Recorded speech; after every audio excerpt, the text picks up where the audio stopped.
Hey everybody, and welcome to the Thursday. I'm sorry. Is it Wednesday or Thursday? Thursday. Thursday. I don't even know what day. Clearly I'm on the. I need a calendar. Anyway, um, I'm Jim Williams. He's Sean Miller, and I wish I could have started this over. Anyway, uh, Sean, it's a good morning.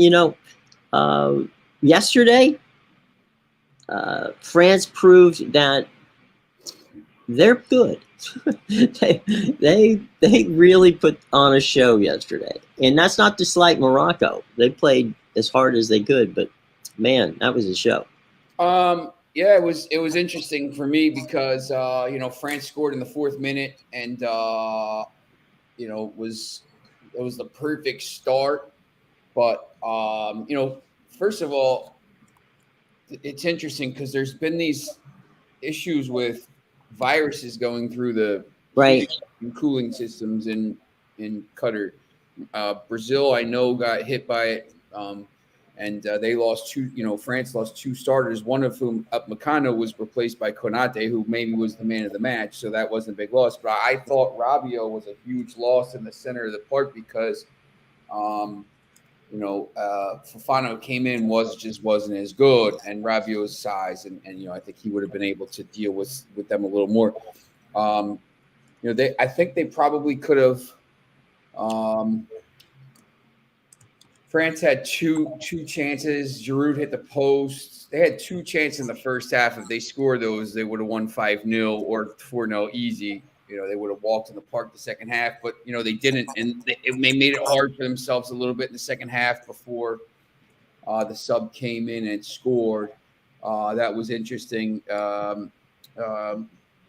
Moani was on for 15 seconds before he scored. I mean, literally, he walked on pitch and ghosted to the back post and scored. I've never seen anything like it. I've seen some people score their first touch or after a minute, but I mean, he was literally on the pitch for 15 seconds. Well, I mean, he had to walk from the bench, so it took a while. Yeah, I mean, it was crazy, and that goal, it didn't come to the 79th minute, and that killed the game. Right. France did have to work pretty hard. They got an extra day. They played. Argentina's going to be a little fresher here. Obviously, they got some subs out, but once you get to the final, I think they'll have Rabiot back. Now they have a choice there in center back, so they'll be healthy for that game. And that'll be a fantastic final. The two teams played in 2018, and it was 4-3 in the round of 16. So that's what you call a wide open game, there, my friend. Yeah, France was losing the game 2-1 in the second half, and it was a crazy. Benjamin Pavard hit the goal of the tournament where he pinged it with his left foot, and it just was like a missile into the corner. I mean, it was one of the big goals of the tournament. Tied at 2-2, and then Mbappe scored twice, and Sergio Aguero scored in like the 90+3 to make it a little bit closer. Yeah, I was just saying. I think yesterday had that, and I forget the Moroccan player who did it, but had the Moroccan player hit that bicycle kick, which he literally that would have gone in. Had the keeper not made a spectacular move, that would go down as the goal of the match. I mean, the goal of the tournament, probably. Yeah. Yep. It was pretty crazy. Once again, if that goes in, it changes the game, I think. Well, what was weird about it too was that he got his full foot on that damn ball. When he flipped, he got his full foot on it. It was well struck. Yeah, yep. I think it hit his foot. I think it hit his shin first and then off his foot. Yeah. It like a ricochet. Looked like Lloris actually got a save on it, which is pretty big because can't give up a goal right after you scored. I mean, that changes the game. So, look, they're a very good team. I mean, that's the first time they kept a clean sheet in a while. I think the line is dead even. I looked at it a couple times. It's Argentina plus 185, France plus 185, draw plus 200. I think everyone thinks Argentina is going to win this game. So I'm going to have to try to figure out. I have a future on France. So if France wins the cup, I win a lot. So I'm going to have to figure out how to make it so that I win some money here no matter what happens. Yeah. I don't know. I mean, I wasn't. I thought Argentina was fantastic, but I thought France was too. I don't see that. I can see where it's even, but if I were handicapping it, I think I might give France a little edge. I think they're the better team. I mean, I'm just a little nervous about the whole Messi, Right, title before the show. Yeah. Oh, let's get him a title before the blah blah blah and all that stuff. So yeah, that kind of scares me a little bit. But look, I mean, it's a final, so I mean, it could be anything. There could be a red card. It could be anything. You hope not. I haven't heard who's going to be the.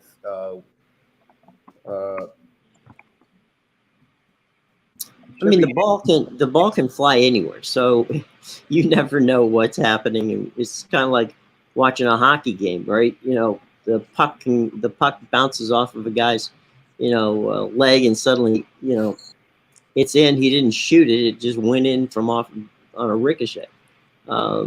So we'll see how it plays out, but we'll break it down a lot more tomorrow. We got some soccer headlines, which are interesting. Let's start off with this one. Ronaldo back to Real Madrid. What do you think? That ain't happening. They don't want him. At this point now, they don't. I don't think this term has helped him at all. Well, not just the tournament, but the way he acted with United. But it's the thing is for a team like Real Madrid who's building with young players here. I know Benzema's. They're talking about Benzema maybe leaving to go to Real Madrid or PSG. Mm-hmm. He's getting old. I mean, they have a changing of the guard here. They're bringing in a young. If he comes in now, Vinicius Jr.'s not playing in his spot. Right. Vinicius Jr. is one of the top young players in the world. So they don't need him. I don't think any big club will take him at this point. Yeah. They'll have an opportunity. That's for sure. That's right. He'll be available. Right. Here's one for you. Is Man U really for sale? And I say that because the Glazers held a conference today, or earlier today, and interestingly enough, they said, it's not necessarily a sale.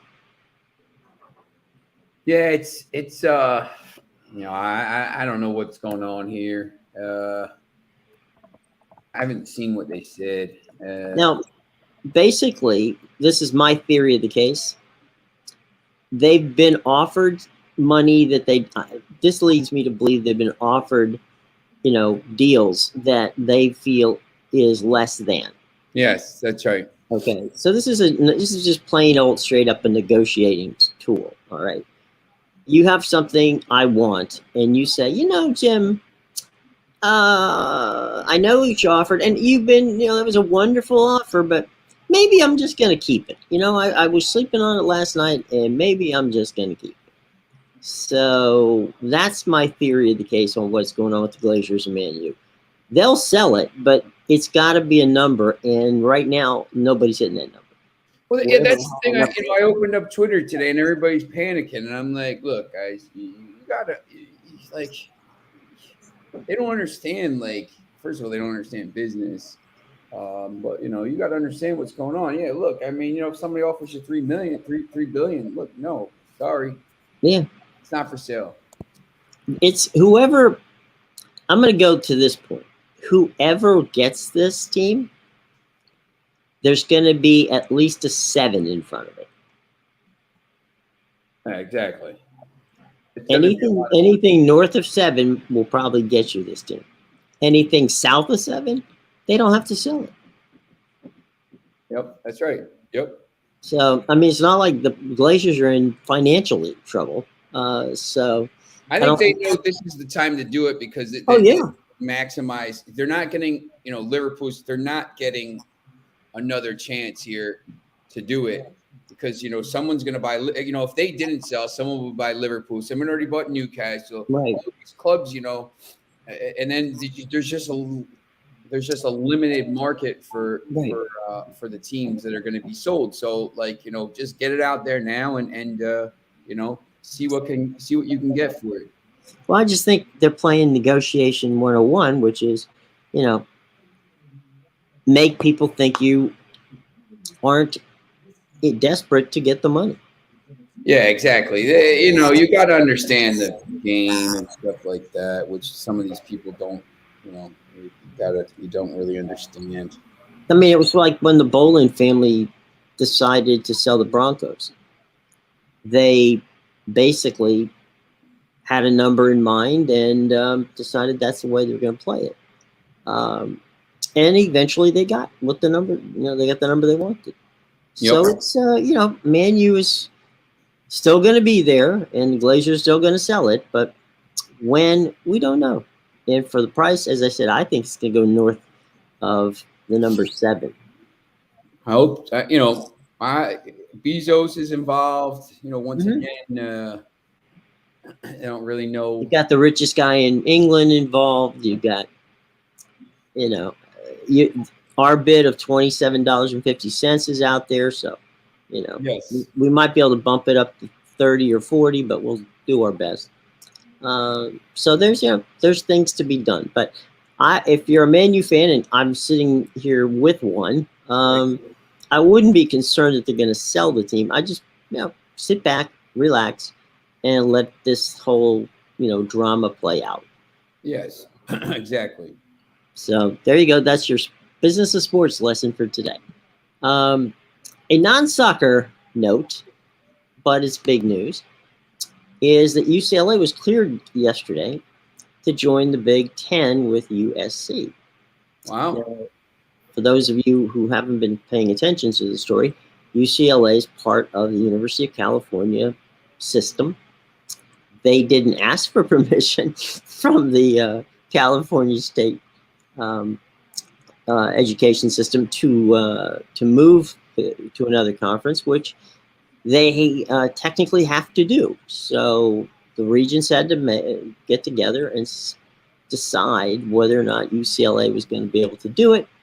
USC, being a private school, can do whatever the hell they want, and they did. So what happened here is that a certain amount of money, and that has not yet been determined, from the TV money and rights money that they're getting from the Big Ten, will have to go to the University of California and a couple of other, smaller institutions in the UC system. So basically, they extorted money from UCLA to give them the opportunity to go to the Big Ten. That's right. Yeah, exactly. So there's your business of sports number 2 item. It's I gotta say, conference realignment in college sports drives me absolutely nuts. I mean, I saw the ACC destroy, the Big East. You've got the SEC basically taking Oklahoma and Texas away from the Big 12. Now you've got the SC and UCLA headed, to the Big Ten. I know it's just strange. I mean, it's strange, and you don't have that conference situation. We'll get more into the bowl situation, because now you got situations where bowl teams that are playing in bowls are playing without their stars, because the stars are saying, nah, I'm going to go into the draft. I don't want to take a chance of getting hurt.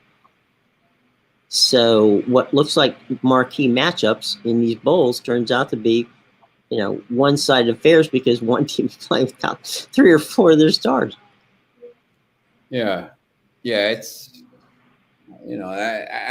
that's gotta. I don't know what you could do.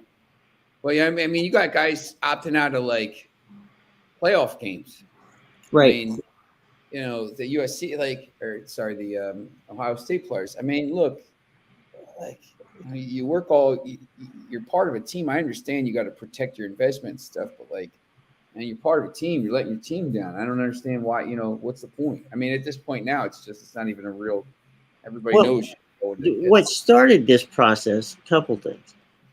One, I don't know if you remember the Miami Ohio State national championship game. I think it was played in Tempe, Arizona. Anyway, Willis McGahee, who at the time was the number one running back in coming out of college, McGahee got his knee wrecked on a play that probably would have gotten the Ohio State player ejected now because of a targeting deal.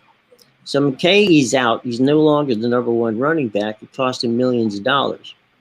From that point forward, some of these guys have opted, out of playing in the bowl game. So what's the solution?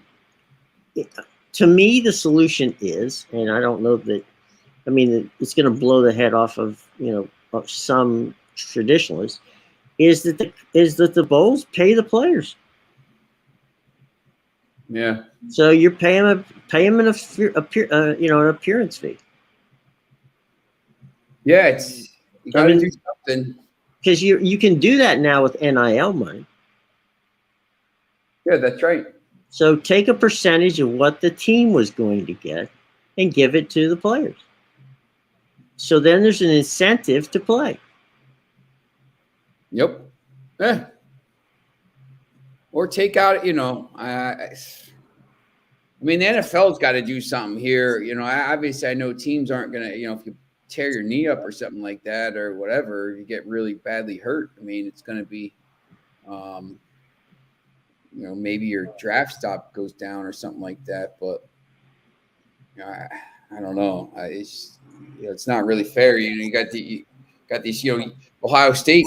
If these people would have known that these players were opting out, would they have taken Ohio State over another team? Well, I remember that Florida a couple years ago when Kyle Trask was quarterback and they had, superstar players all over the offensive side of the ball. They played Alabama. They lost, I think it was like 7 or 10 points. They lost Alabama in a shootout in the championship game, the SEC championship game. So then they go to the Sugar Bowl, and 7 offensive starters didn't play. They were going to the NFL. So they get waxed in the bowl game because, Kyle Trask was the only guy who showed up. Yeah, exactly. So it does cause for, a situation. By the way, this is something that, talking about college sports, that drives me nuts. People are saying, well, why do they get NIL money when, in fact, they get a free education? Well, first of all, it's not free. They're playing, sports to get it. Second of all, and Sean, as a coach, this, in pretty much every college, you have a situation where nobody gets a 4-year scholarship.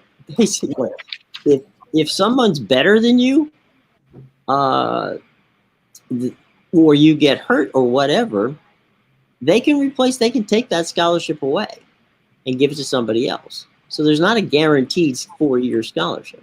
Yeah.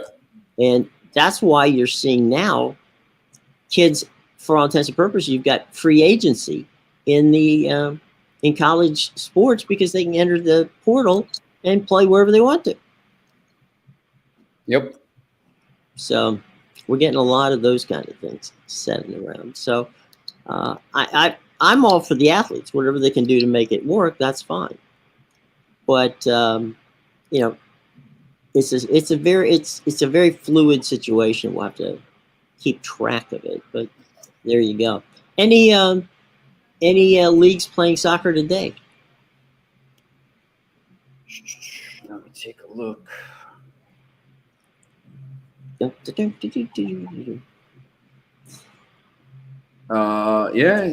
Scottish Premiership. Rangers play Hibernian at 3 o'clock. You got the Chinese Super League already played. They played 10 games.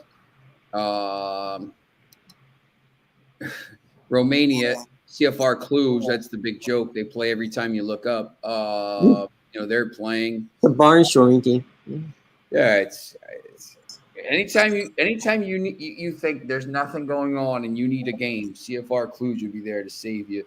The Eerste Divisie, which is the second division in Netherlands, is playing. And then tomorrow the championship returns. Well, the championship's been playing. The Eerste Divisie plays, and then on the weekend you got the championship full schedule. All in England, everything's been playing. The Scottish Premiership is back. The Spanish second division. So basically, and then going into next week. I mean, Tuesday you got 4 Carabao Cup round of 16 games in England, and you have a bunch of Turkish Cup games. But Copa del Rey, you have 8 matches. So Wednesday's the same thing: 3 EFL Cup, Carabao Cup, and 12 Copa del Rey matches. So the cool thing about the Copa del Rey too is that in the early rounds they if no matter what the draw is, they let the big teams go to the small teams. So these second, third, and fourth division teams could get Premier or La Liga teams. So for example, one of my players, Tom Johnson, who played for me at Trenton Catholic. He was on CD Rincon, and they made it through. He actually scored the goal to get him through to the first round and get him a ton of money.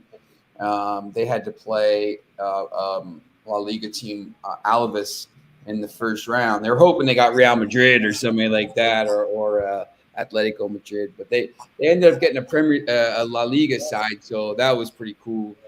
But I think I like the way they do that because Manchester United's playing Burnley on Wednesday. It's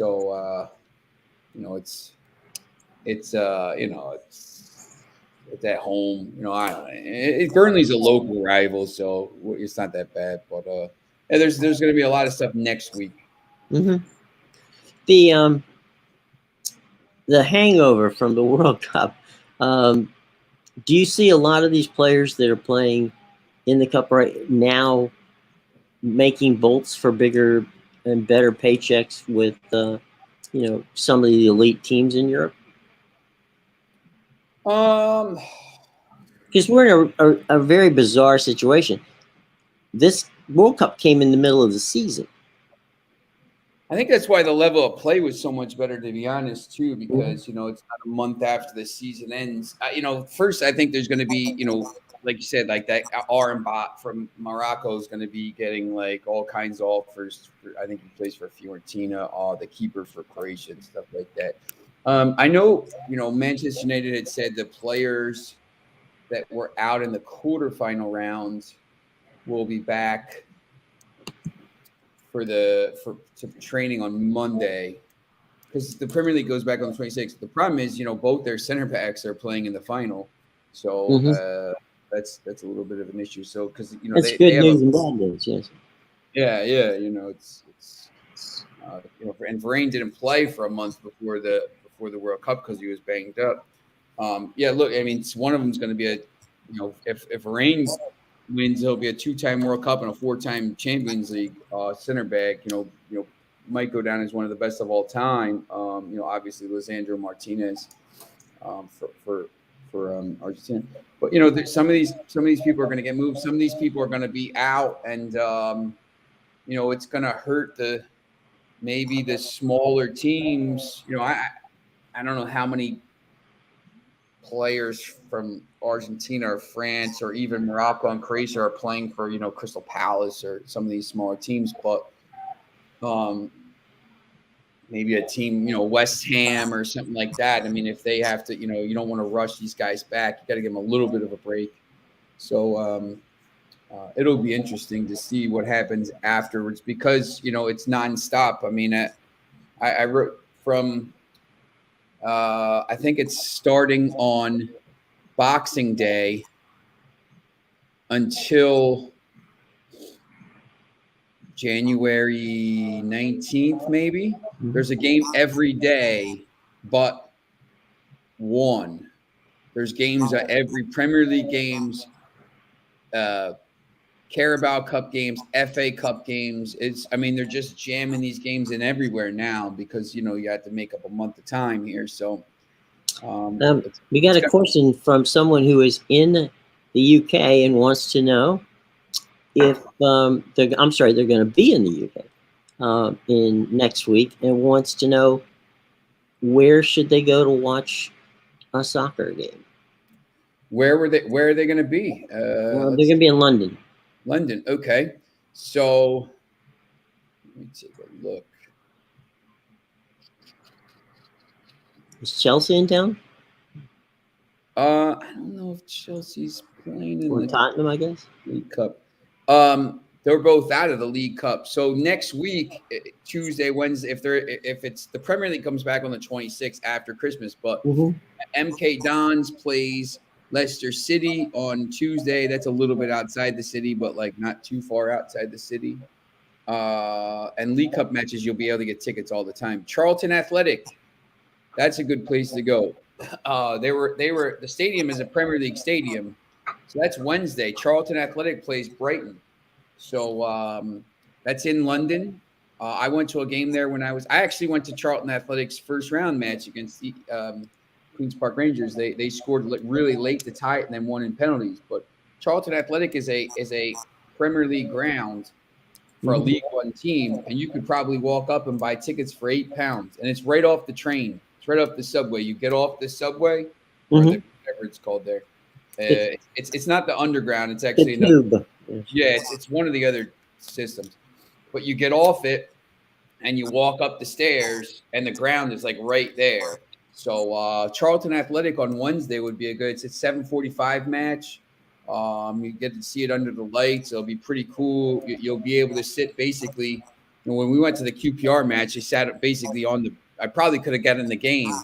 Yeah. I was sitting basically on the bench, and it was a TV game. We were on TV the whole time because I kept showing the bench and stuff. But yeah, you can Charlton Athletic would be a good game to go see. And then in the championship, let's see if there's any championship games on Tuesday.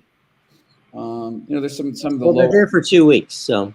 Oh, okay. So after the when you talk about the Premier League when it comes back on Boxing Day, which is always an interesting game.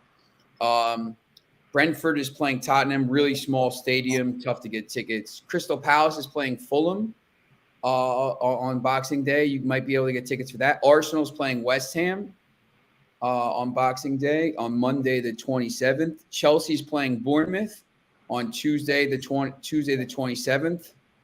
I mean, the interesting thing about being in London is there's usually a game. Friday the 30th, West Ham is playing Brentford. I've been to West Ham Stadium a lot. There's a hotel right next to the stadium. There's a really cool because it's the Olympic Stadium. Right. So they built that whole Olympic Center. So when you're walking up to the stadium, you have to walk up like these steps where the train station is, and you have to just walk through this like indoor mall first that has this unbelievable food court, and then you walk through this outdoor mall when you're walking to the stadium, and there's all these food places and bars and pubs, and everybody's hanging out before the game.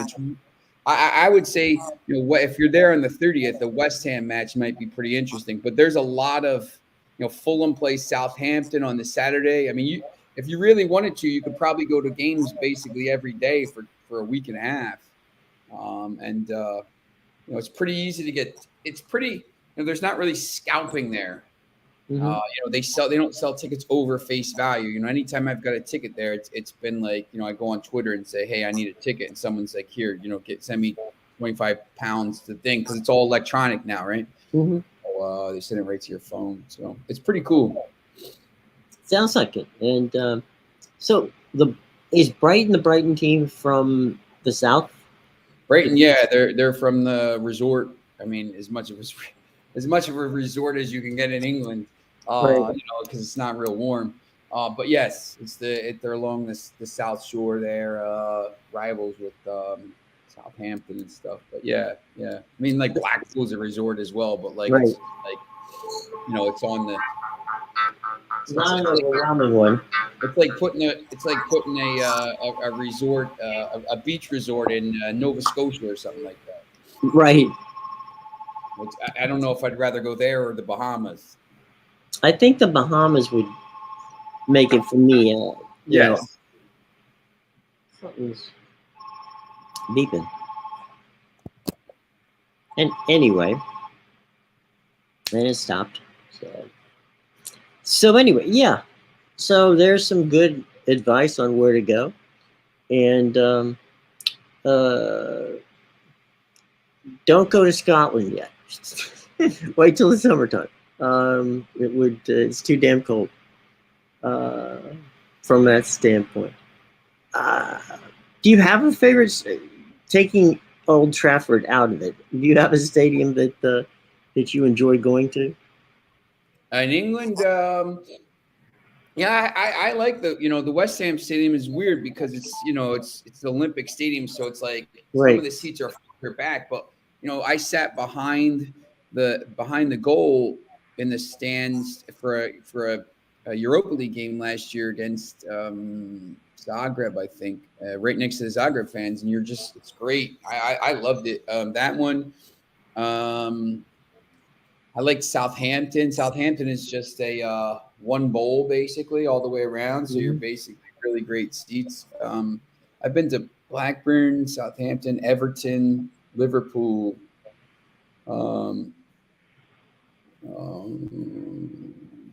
Where else? Aston Villa. Aston Villa was pretty cool for an older stadium. Manchester City, obviously. Yeah, the West Ham Stadium, I like that. Everton was old, but it was kind of cool. Like we were on TV the whole time. It was pretty interesting stadium. Some of the older stadiums are pretty cool. It's like going to Fenway or Newcastle. Any tips for first timers who go? There's Foxy Hill and Foxy. Yeah, I think if you're going to first, just the people are like I just try to go up to the ground early, like and just go and hang out with the I just sometimes it's fun to see how different teams. You go to Liverpool and the fans are singing on the way up. And then they get quiet for 90 minutes. Right. They don't say damn thing till after it's over. Look, you go like I sometimes I'll just pretend to be like hey, I'm an American guy. I don't know, even though I know. And just like people will, you say, hey man, where are you from? America. Oh yeah, what are you doing here? I just wanted to come see a West Ham game. Oh, wow, they talk to you and stuff. I mean, it's really cool. The people are pretty nice. I mean, no matter where you go. So, it's pretty good. I think the people are really nice to people that are going over there. So, it's just I would go go up a little early and go see the atmosphere. Go see Foxy's talking about Newcastle. Obviously, it is very good. He's talking about. Oh, here we go with Foxy with his tourist stuff. Foxy loves bashing my Manchester United. For guaranteed seats, Manchester City. Yeah, it's easy to get Manchester City seats. Libraries, Arsenal, and Liverpool, Anfield. So the thing is now, I like to try to get up there early and try to get the whole thing because it's a whole thing. I mean, it's not like when you go to a NFL game here, and you're tailgating in the parking lot and stuff like that. They do the same thing. They drink towards the ground. They're in pubs and stuff, and everybody they sing in and all that. It's all part of the thing. You want to see the pageantry and stuff. I mean, that's the cool part of it for me. Well, the other thing is the opportunity to just see how people are different from fans in the United States.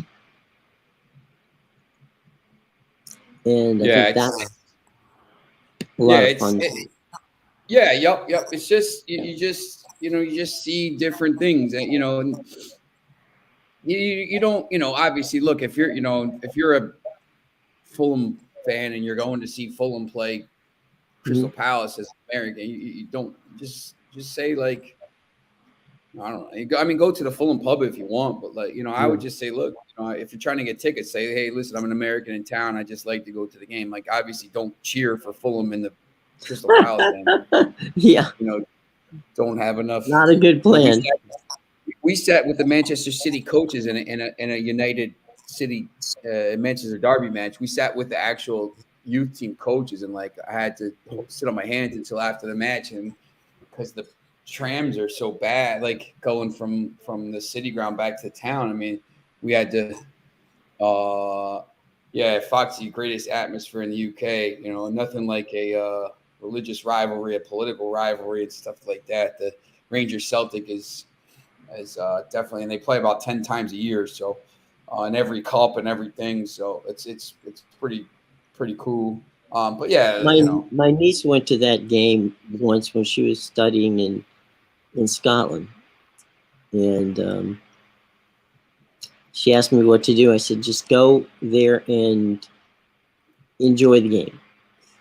Yep. That's all you do. Just enjoy the game and sit there and don't buy anybody's merch. Just enjoy the game. Don't buy. I know Foxy is a big half and half scarf guy. He's got those Newcastle and Manchester United scarf down with them. So don't buy the half and half scarves. Don't be a tourist. Well, I'm a scarf guy. You buy the half and half for the people so that people don't know which team you're rooting for. Yeah, look, I mean, it's interesting. I know some of the sellers of the scarf now because I've been going for so long, and I get off the tram and at the Old Trafford stop, and I'll see I'll see my guy. He's like, oh man, I owe you a pint from last time. Yeah. He's selling the half and half scarves and stuff. So I never get them. I do buy the scarves after the match. I like the players' scarves. I don't buy programs or any of this other stuff. I have a lot of scarves, but I don't buy programs or anything. But I do have a lot of scarves, so it's pretty cool. Well, if you're going this time of year, you're going to need it. It's cold and wet. Like, you don't understand how cold it is when it's like, over there it's 2 Celsius. It's like Manchester. It doesn't snow because it's on this side of the mountain. So Manchester never snows. It always just rains.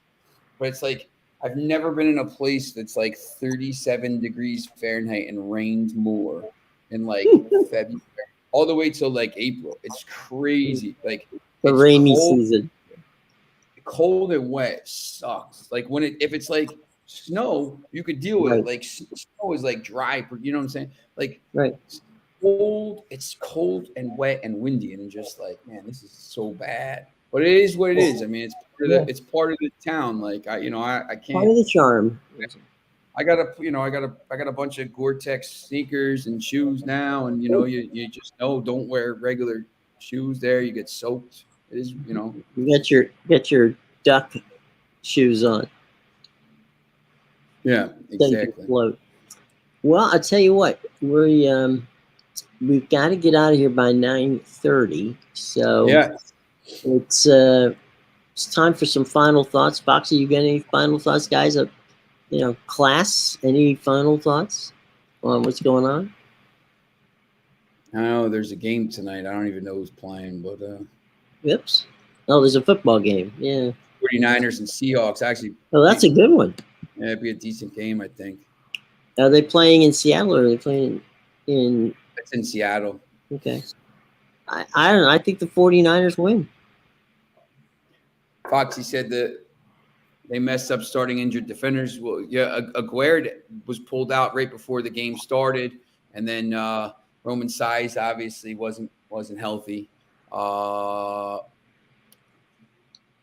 Made a final play. They could score goals, Foxy. That's kind of the problem.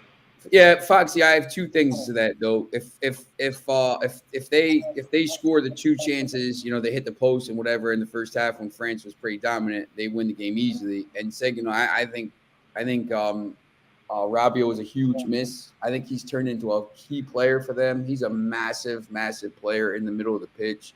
He'll be back for the final.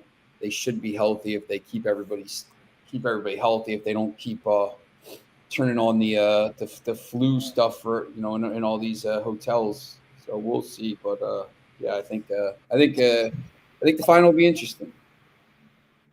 Well, one team wearing blue will win. Yes. We know that much. If you're betting on colors, blue is going to win. So that's correct. From that standpoint. All right. Well, Foxy has no more. Do you have any more travel tips, or we can use? Yeah, don't wear colors to the game. Just wear I wear black. Just wear some Adidas. You want to fit in, wear some Adidas. Wear some Levi's 501s and wear a black jacket. You'll look like everybody. You'll be fine at that point. Yeah. You'll look like the Beatles circa 1963. Yeah, so. Don't wear colors. There you go. All right, gang. For myself, Jim Williams, and for Sean Miller, join us tomorrow. We will break down the Cup final, which should be fun, and take a look at some of the stuff going on in the NFL for the weekend, as there's only 4 more games left in the regular season, and a lot of things totally up in the air. So all kinds of fun tomorrow. For Mr.